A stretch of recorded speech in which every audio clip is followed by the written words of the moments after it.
안녕하세요. 마음의 서재입니다.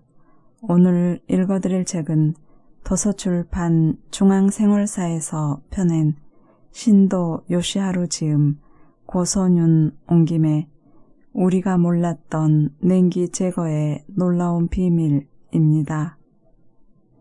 만병을 다스리는 냉기 제거 건강법. 냉기 제거를 하면 모든 병이 치유된다. 냉기를 제거하면 모든 병이 치유됩니다.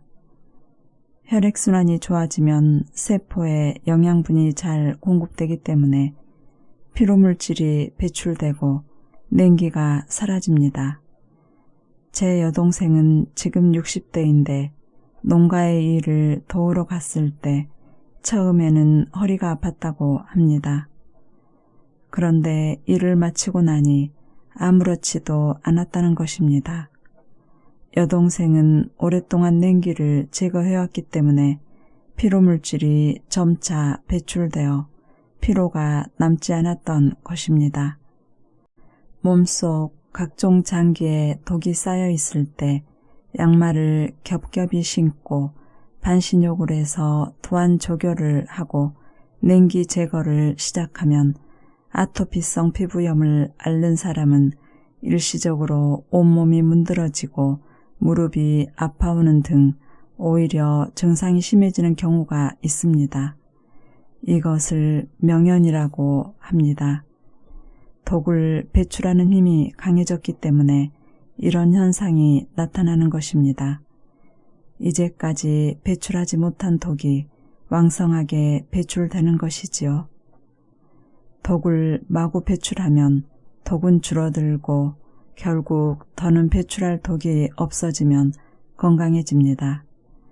그런데 독을 배출하지 않으면 쌓이기 시작해서 마치 보일러에 증기가 가득 차는 것과 같은 상태가 됩니다. 폭발하기 전에 넘쳐나오는 것이 병이고 폭발하는 것이 죽음입니다. 이런 식으로 병이라는 형태로 나타나기 전에 이미 병의 독은 몸속에 존재하는 것입니다. 의사가 병이라고 진단했을 때는 말기암 등 더는 손쓸 수 없는 상태가 되었을 수도 있습니다. 더는 손쓸 수 없다고 할지라도 포기해서는 안 됩니다. 냉기 제거를 시작해서 독을 배출하면 건강해집니다. 그런데 수술이나 약에 의지하면 독의 배출을 억제하기 때문에 오히려 독이 쌓이고 결국 폭발해서 죽습니다. 그러므로 빨리 냉기를 제거해서 진정한 건강을 되찾아야 합니다. 독을 배출하고 자연 치유력을 키운다. 봄은 간장의 독을 배출하는 계절, 빵이나 제철 채소를 먹도록. 봄은 간장의 계절입니다. 간장은 해독기관이기 때문에 독소를 몸 밖으로 배출하고 병을 치유하기 위해 1년 중 가장 활발히 움직입니다. 동양의학에서 간장은 나무의 성질을 가진다고 합니다. 이 시기에 나무는 주로 삽목이므로 삽목 꽃가루의 화분증이 문제가 되고 있습니다. 몸이 독을 배출하고자 할 때 삽목 꽃가루가 그 심부름꾼이 되기 위해 날아옵니다. 그러니 꽃가루를 적으로 보지 말고 들이마시면 됩니다. 눈의 충혈, 가려움, 기침, 콧물 등을 통해서 몸의 독을 모두 배출합니다. 겨울에 알레르기가 될 음식을 먹고 게다가 과식을 하고 난방으로 위가 따뜻하고 아래가 차가운 환경에 있었다면 두꺼운 코트를 입고 하반신을 차게 했다면 냉기가 심해졌을 것입니다. 춥다고 몸을 움직이지 않고 따뜻한 방에서 귤만 까먹는 생활을 했다면 이런 생활로 많은 독이 쌓이고 큰 병을 초래하는 것은 당연한 일입니다. 그러니 그 전에 독을 배출하자는 것입니다. 배출되는 독은 약으로 막지 말고 마구 나오게 해야 합니다. 같은 삽목의 꽃가루를 마셔도 나와 우리 가족은 아무런 발작도 일으키지 않습니다. 알레르기성 비염에는 고양이 털이나 빈대, 진드기 등이 나쁘다고 하는데 우리 집에는 고양이가 많습니다. 큰딸은 고양이를 2마리나 키우는데 어린 손자들도 발작을 일으키지 않습니다. 냉기와 과식을 주의하고 냉기를 만들지 않는 생활을 한다면 독이 쌓이지 않기 때문에 발작을 일으키지 않습니다. 알레르기성 비염으로 고민하는 사람은 특히 냉기 제거를 열심히 해야 합니다. 봄은 간장의 특징인 오만과 비굴이라는 감정이 잘 표출되는 계절이라 정신적으로 불안정해집니다. 가능한 한 감정적으로 치우치지 않도록 주의해야 합니다. 봄은 간장의 약이라고 할 수 있는 보리의 수확 시기이므로 밀가루로 만든 면이나 빵을 먹도록 권장합니다.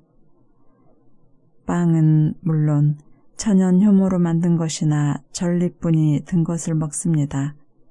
밥은 2에서 3분도 도정한 쌀에 보리 등의 잡곡을 10% 정도 섞어서 일반 밥솥에 합니다. 머위, 고사리, 고비, 죽순 등 봄에 얻을 수 있는 먹을거리에는 독의 배출을 돕는 성질이 있으므로 가능한 한 제철 채소를 먹읍시다. 여름은 심장이 독을 배출하는 계절. 냉방을 주의하자. 여름은 심장의 계절입니다. 지금까지 심장이 일하면서 쌓인 피로, 즉 독소를 한꺼번에 배출하고 심장의 병을 고치려고 합니다. 이 독소는 주로 땀이 되어서 나오므로 여름의 땀은 중요한 역할을 합니다. 그런데 냉방을 가동해서 시원하게만 보내면 심장의 부담이 커지고 나중에 힘들어집니다. 가능한 한 자연의 법칙에 따라 땀이 나는 계절에는 충분히 땀을 흘리는 것이 좋습니다. 최근에는 심장병 환자가 늘어나 주요 사망 원인이 되고 있습니다. 이것은 냉방으로 심장이 독을 배출할 기회를 얻지 못해서 생기는 당연한 결과라고 할 수 있습니다.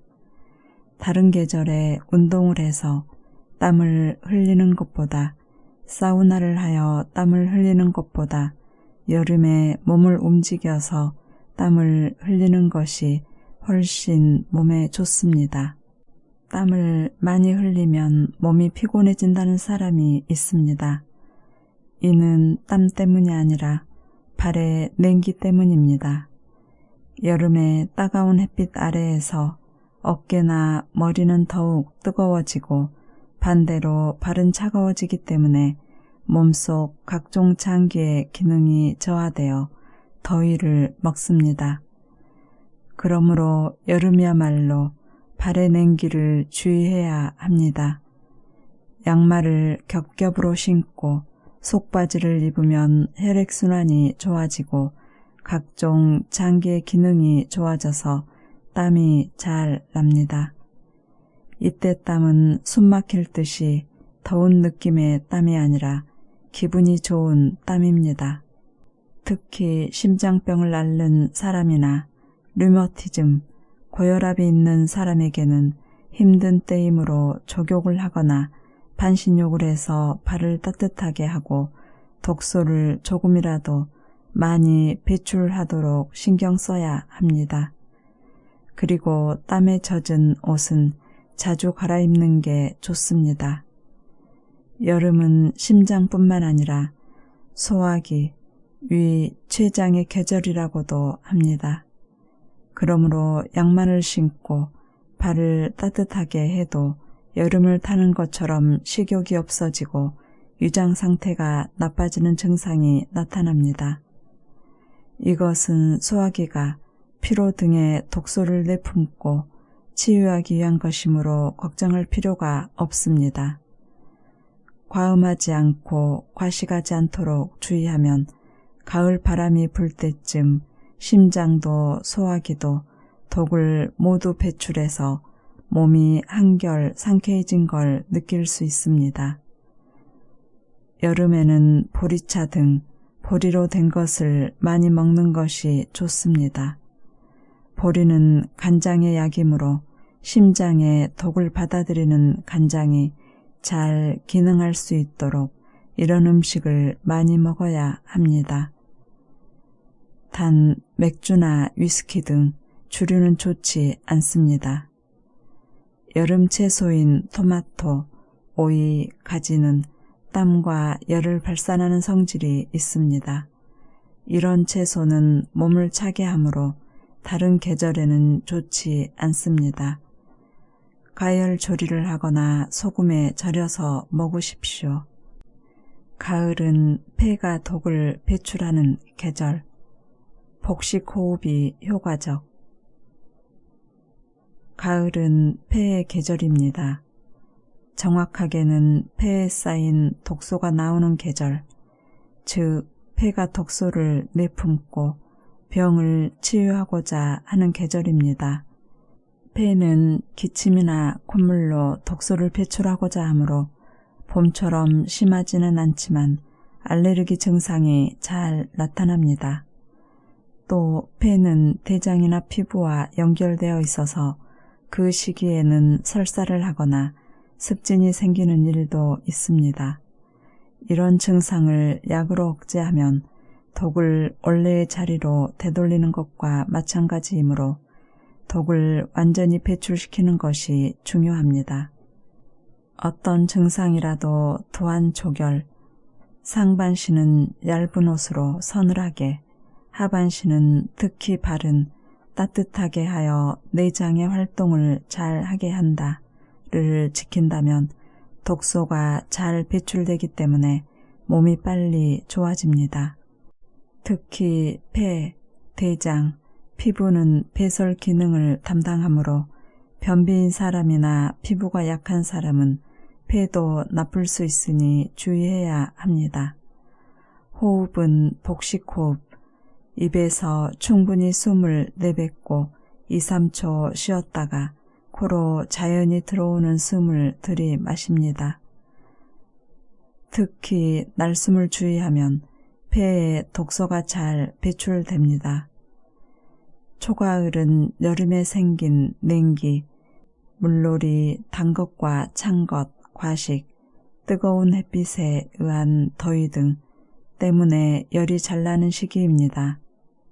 해열제를 쓰면 잠시 멈추었다가 약을 먹지 않으면 다시 발열하고 때로는 몇 주간 혹은 몇 개월이나 미열이 지속되어 결핵으로 의심을 받기도 합니다.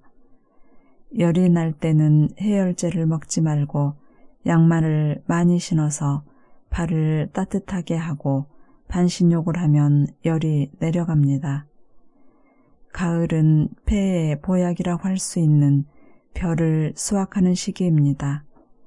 밥이 맛있는 계절이니 과식을 하지 않도록 특히 주의하십시오. 과식을 하면 심장과 신장에 부담을 줍니다. 잘 익혀서 먹는 밤은 신장의 보약입니다. 겨울은 신장이 독을 배출하는 계절. 몸을 많이 움직이고 과식을 주의한다. 겨울은 신장의 계절입니다. 신장의 기능이 활발해져서 쌓인 독소를 내보내고 병을 치유하려고 합니다. 이 시기의 병이란 병원에서 검사해서 할 수 있는 병뿐만 아니라 몸속의 각종 장기가 정상으로 작용하기 위해 쌓인 눈에 보이지 않는 부담과 피로도 포함됩니다. 독소는 신장과 관계가 있는 부위로 자꾸 이동하고 증상을 불러일으킵니다. 증상이 있다는 것은 독이 나오고 있다는 증거입니다. 예를 들면 신장은 뼈와 관계가 깊으므로 겨울철에는 뼈에 장애가 생기기 쉽습니다. 넘어져서 뼈가 부러지는 것도 추워서가 아니라 신장이 독을 배출하기 위해서입니다. 귀와 신장도 관계가 있어서 정월에 과식을 하면 중이염에 잘 걸리는데 이 경우도 마찬가지입니다. 겨울에는 요통, 허리에 냉기, 어깨 결림, 특히 뒷목이 잘 생기는데 이것도 신장과 관계가 깊습니다.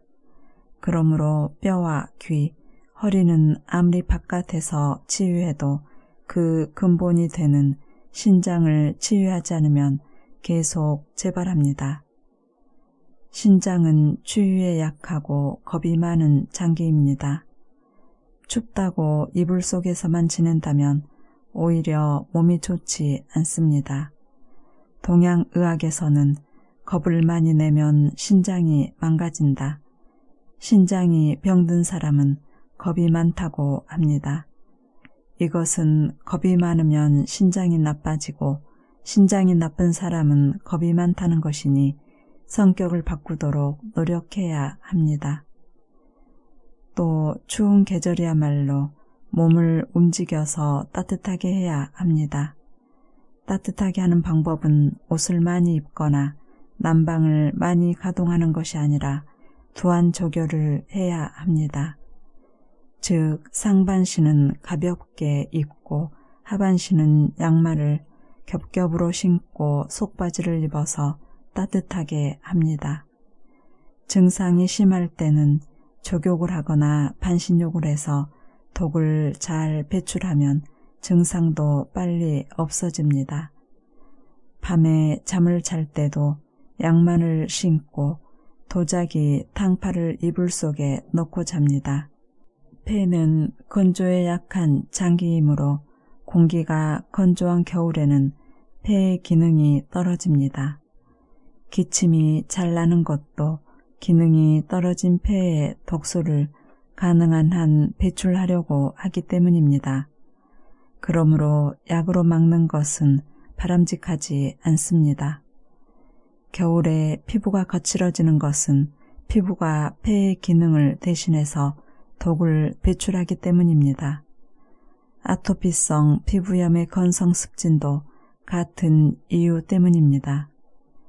충분히 발을 따뜻하게 하면 기침으로 체력을 소모하지 않고 기관지염이나 폐렴에 걸릴 걱정도 없습니다. 마른 수건으로 몸을 마찰하는 것도 효과가 있습니다. 겨울에는 팥죽 등 콩을 먹을 기회가 많습니다. 콩에는 세포를 수축해서 열을 빼앗기지 않도록 하는 기능이 있습니다. 신장을 강하게 하는 기능도 있다고 합니다. 냉기 제거 건강법의 5가지 법칙. 두안조교를 하고 식사는 자기 양의 70% 정도만 하고 마음을 편하게 가지고 병의 독은 모두 내보내고 쓸데없는 걱정은 하지 않는다. 이것이 냉기 제거 건강법의 5가지 법칙입니다. 어렵게 생각할 필요가 없습니다. 자르고 붙이고 꿰매고 주사를 맞아야만 병이 치유된다고 생각하겠지만 병은 쓸데없는 짓을 하지 않아야 더 잘 치유가 됩니다. 일상의 평범한 일이 가장 중요합니다. 예부터 두안조결이라 해서 발을 따뜻하게 하도록 권하고 있습니다. 사람의 체온은 36.5도 전후라고 하지만 정확하게 말하면 상반신은 그보다 체온이 조금 더 높고 하반신은 밑으로 내려갈수록 낮아집니다. 상반신과 하반신의 미묘한 체온 차이가 몸 전체의 혈액순환에 영향을 미치기 때문에 병의 원인이 됩니다. 그래서 상반신과 하반신의 온도 차이를 옷으로 보완해서 혈액순환을 좋게 하고 몸을 다스리는 방법을 생각해냈습니다. 그것이 냉기 제거 건강법입니다. 체온이 가장 낮은 발은 양말을 5, 6켤레 겹겹으로 신어서 보온하고 허리 밑으로는 실크나 면으로 된 속바지를 입어서 조절합니다. 상반신은 가볍게 반소매 블라우스만 입으면 됩니다. 높은 산을 떠올려 보기 바랍니다. 밑에는 나무들이 우거져 있지만 정상으로 갈수록 나무가 적어지다가 마침내 없어집니다. 우리의 옷차림도 산처럼 밑으로 갈수록 두껍게, 위로 갈수록 가볍게 입어야 합니다. 입욕할 때도 명치 아랫부분을 미지근한 물에 담그고 천천히 몸을 데웁니다. 식사는 자기 양의 70% 정도로 합니다. 필요 이상 섭취하면 몸에 부담을 주고 몸속의 각종 장기에 나쁜 영향을 미칩니다. 화를 내거나 우울해하면 상반신이 뜨거워지고 그만큼 발은 차가워집니다. 그러니 마음을 항상 편안하게 하는 것이 중요합니다. 쓸데없는 걱정은 하지 않는 게 좋습니다. 이것만 해도 정말 치유되는 것일까 하는 불신을 가지면 그것이 바로 독이 됩니다. 선입견이 있으면 이런 불신을 가지게 됩니다. 선입견을 버리고 순수한 마음으로 받아들이고 실행해야 합니다. 이상은 모두 일상에서 실천할 수 있는 평범한 일입니다. 이런 평범한 일을 우습게 생각하지 않는 것이 냉기 제거의 기본입니다. 냉기 제거 건강법의 실천 방법. 반신욕은 미지근한 물에 20분 이상 들어간다. 냉기를 제거하기 위한 입욕은 반신욕이 철칙입니다. 복사뼈 밑으로는 반드시 따뜻한 물에 담굽니다. 반신이라고 하면 배꼽 주변을 말하지만 명치까지 잠겨도 됩니다. 단 팔은 밖으로 나오게 합니다. 물의 온도는 37에서 38도 정도로 미지근하게 하고 최소한 20분 이상 들어갑니다. 몸속까지 열이 충분하게 전달되고 혈액순환이 좋아지기 때문에 내장의 작용이 좋아져 땀이 납니다. 이 땀은 표피가 데워져서 나는 땀과 달리 몸속에서 나는 땀입니다. 이 방법을 지속하다 보면 목욕 후 한기는 느끼는 일도 없고 몸이 좋아집니다. 추울 때는 온도를 서서히 올리면 땀이 납니다. 또 뜨거운 물을 어깨에 끼얹어도 좋고 20-30초 정도라면 어깨까지 잠겨도 상관없습니다. 땀이 나지 않는 사람도 있지만 물에 잠긴 부위의 피부에서 독이 나오기 때문에 걱정할 필요가 없습니다. 물속에 독이 빠져나왔다고 해도 그 물에 독이 다른 사람에게 옮겨가지 않으니 다른 사람이 그 물에 들어와도 아무런 영향을 끼치지 않습니다. 많은 사람이 이렇게 오랜 시간 욕조에 들어가 있을 수 없다고 말합니다. 그래서 좋은 예를 소개하겠습니다. FC는 욕조 속에 목욕탕용 작은 의자를 넣고 욕조에는 욕조의 반 정도 크게 뚜껑을 닫습니다. 그리고 그 위에 마른 수건을 두고 반신욕을 하면서 책을 읽습니다. 음악을 듣는 것도 좋습니다. 건강을 위한 시간이라고 생각하고 즐기면 됩니다. 탕에서 나온 후에는 몸을 잘 닦고 매트 위에서 양말을 신습니다. 그리고 바지를 입고 하반신을 보온합니다. 상반신은 가볍게 입습니다. 아이들은 욕조에 서서 놀게 하면 됩니다. 흔히 어깨까지 물에 잠겨야 한다고 생각하는데 이것은 표면만 데울 뿐 몸속은 따뜻해지지 않는 입욕법입니다. 며칠 동안 해야 효과가 있냐고 질문하는 사람이 있는데 그것은 사람마다 상황에 따라서 다릅니다. 우선 시도해 보는 것이 좋습니다. 조급함은 마음의 냉기를 만들어서 효과를 볼 수 없습니다. 족욕은 반신욕과 같은 효과가 있다. 입욕할 수 없는 날에는 뜨거운 물에 발을 담그면 몸이 따끈따끈해져서 반신욕과 같은 효과가 있습니다. 족욕을 하는 방법은 양동이나 깊은 세숫대야에 기분 좋을 정도의 온도를 맞춰 물을 붓고 두 발을 담급니다. 이때 큰 비닐봉투로 양동이부터 허벅지 위까지 감쌉니다. 이러면 물이 잘 식지 않습니다. 물이 식을 즈음 뜨거운 물을 더 부으면서 30분 정도 족욕을 하면 발뿐만 아니라 온몸이 따뜻해집니다. 뜨거운 물을 더 넣어 7, 8분 더 담그고 천연 입욕제를 이용하면 더욱 따뜻해집니다. 이때 상의는 가능한 한 가벼운 것을 입습니다. 상처가 있어도 상관없이 반신욕을 하면 더 잘 치유되지만 아무래도 염려된다는 사람에게는 족욕을 권합니다. 또 냉기가 심할 때나 설사할 때, 생리통이나 두통이 심할 때 등 밤의 입욕 시간까지 기다릴 수 없을 때도 가볍게 할 수 있는 족욕이 좋습니다. 한 번도 시도해보지 않고 족욕이 그렇게 좋습니까? 질문하는 사람들이 있는데 실제로 해보면 정말 기분이 좋아집니다. 5살짜리 남자아이가 심한 기침과 구토로 고생하기에 족욕을 해주자 기분이 좋아지더니 그대로 잠이 들었다고 합니다. 무려 6시간 동안이나 따뜻한 물을 더해가면서 족욕을 계속 해주었더니 전날 밤에는 고통스러워서 울기만 했는데 그날 밤에는 아침까지 깊은 잠을 잤다고 합니다.